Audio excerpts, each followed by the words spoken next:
Hey bees, it's Monday.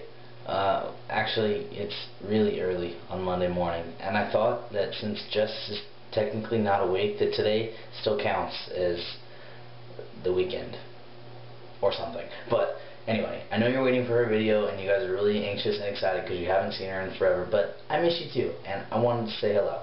So, I have a really important question for you. Chocolate or original?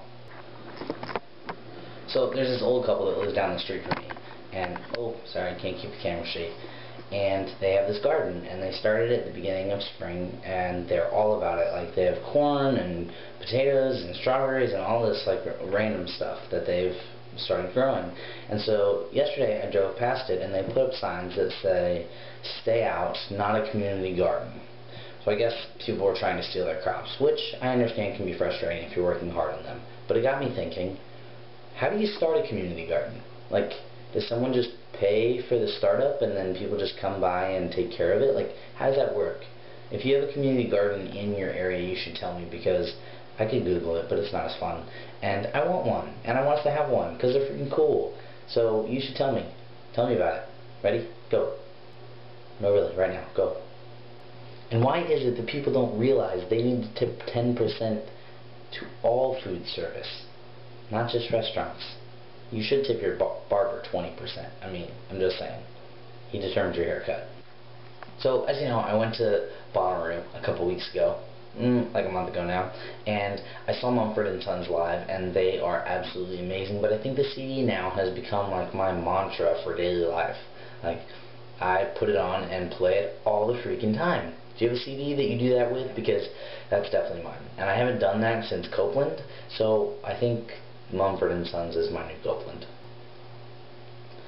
What do I talk about on a week where we don't talk about anything?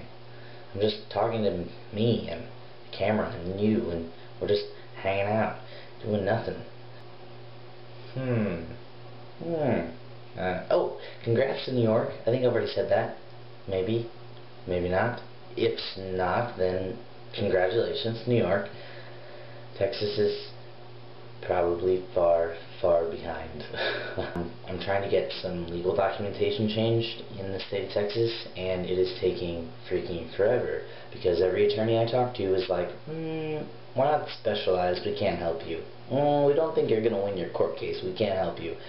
We don't really care, we can't help you. So, try, I might.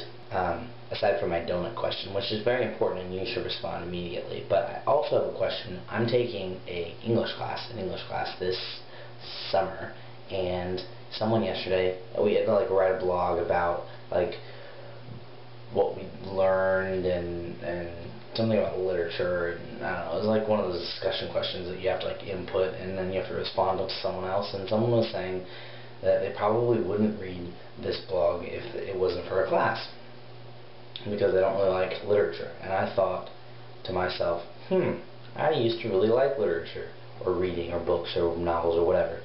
But I can't remember the last time that I read one. Which is true. I can't remember the last book I was actually really interested in reading. And so then I thought long and hard about it, and the last one I read was A Million Little Pieces, which was like 5 years ago. So, my challenge to you this week in my non-topic video is to tell me what book I should read. What book's going to get me hooked, like I want to not be able to put it down.